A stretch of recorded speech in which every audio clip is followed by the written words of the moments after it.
What's up, guys? Today we are talking about a movie where two of the most unlikely partners in cinema history return for one last ride.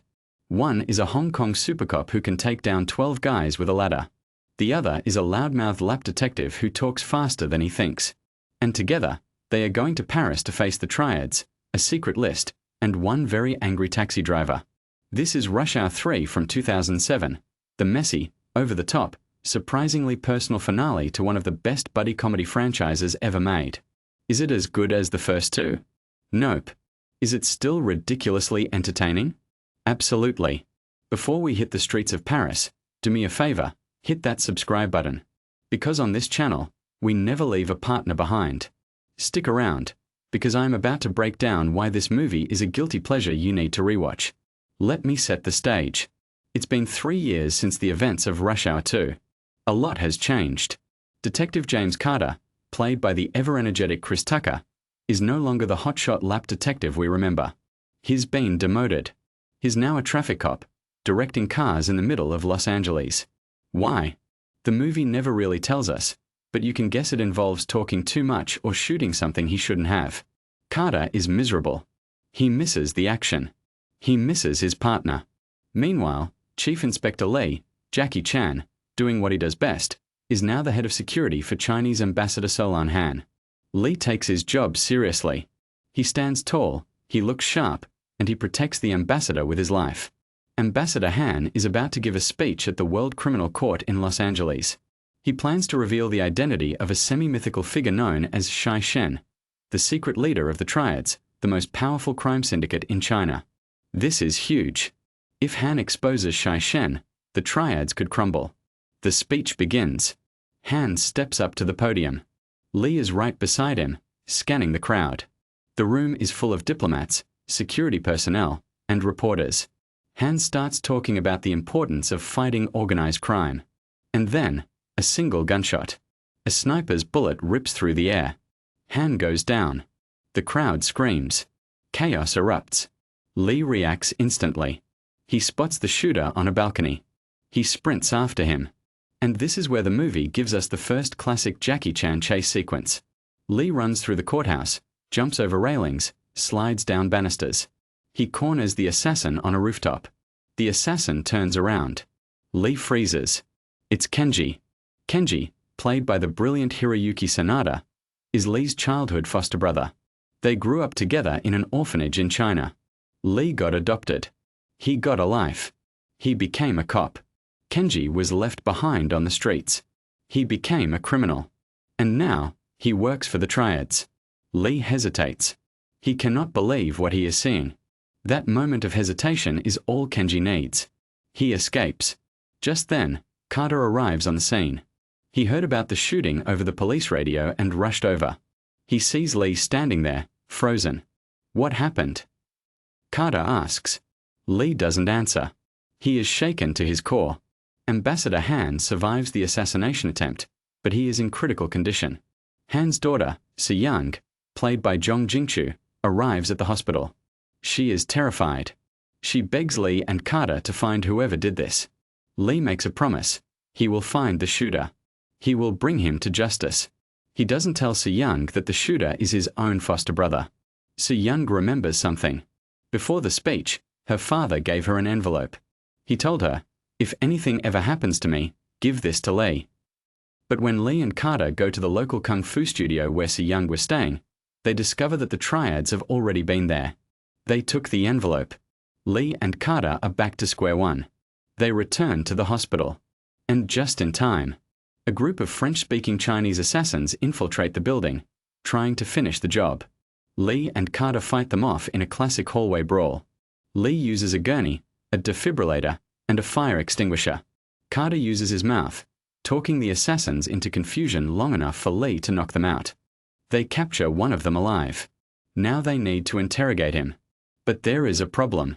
The assassin only speaks French, and neither Lee nor Carter speaks French. Enter Sister Agnes, played by Dana Ivey, a hilarious, no-nonsense nun who happens to be fluent. Carter convinces her to translate. Under pressure, the assassin gives up two things: a name, Genevieve, and an address. Lee and Carter decide to take Si-young to the French embassy for protection. They leave her with the French ambassador and chairman of the World Criminal Court, Varden Reynard, played by the legendary Max von Sydow. Reynard seems trustworthy. He promises to keep her safe.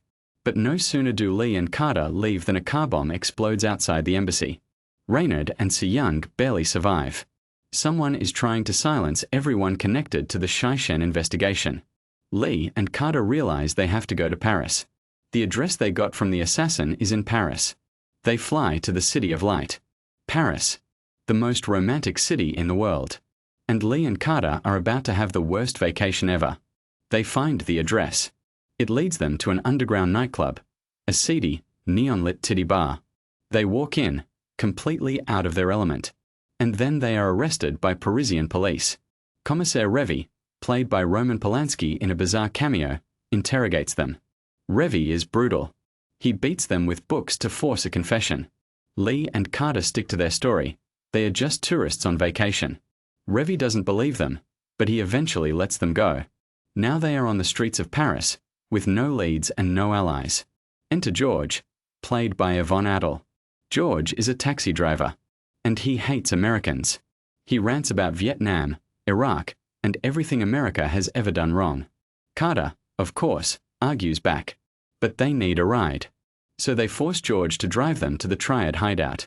The hideout is a Chinese restaurant. Lee and Carter split up. Carter finds a blackjack table where a stunning woman is dealing cards.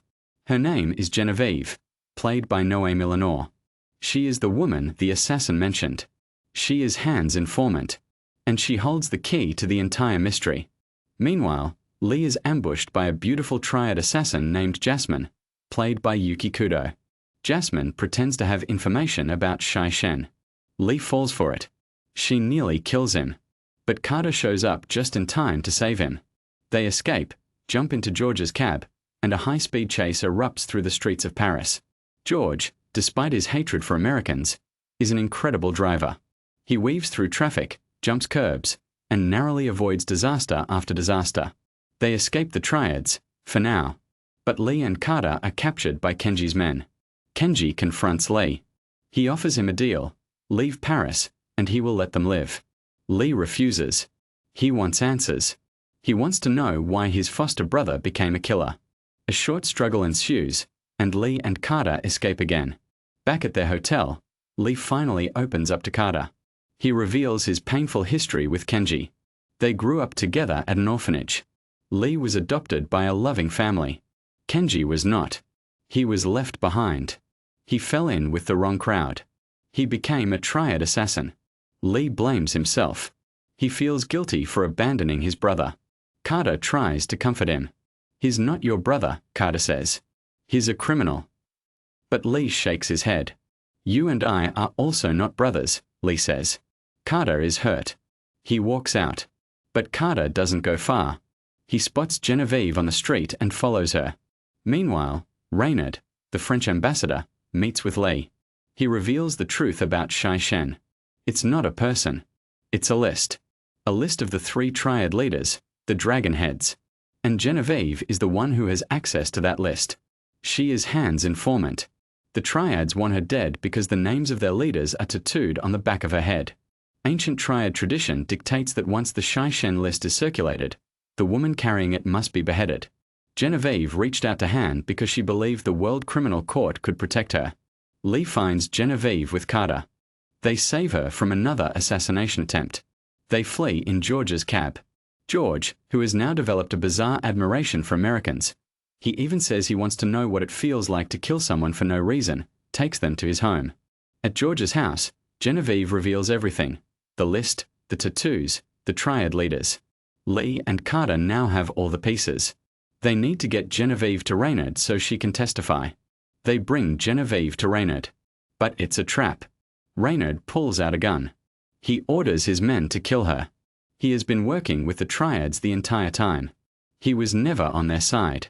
He was protecting the Triad leaders. And then, the final twist. Kenji calls Lee. He has captured Si-young. He demands Lee turn over Genevieve in exchange for her life. Lee has no choice. He agrees to the exchange. The location: the Eiffel Tower. The finale. The Eiffel Tower. Lee arrives with Genevieve. But Carter has a plan.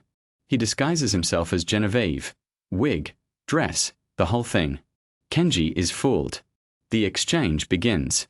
Lee confronts Kenji one last time. Kenji challenges Lee to a sword fight. And it is epic. Two foster brothers, raised together, now fighting to the death on the Eiffel Tower.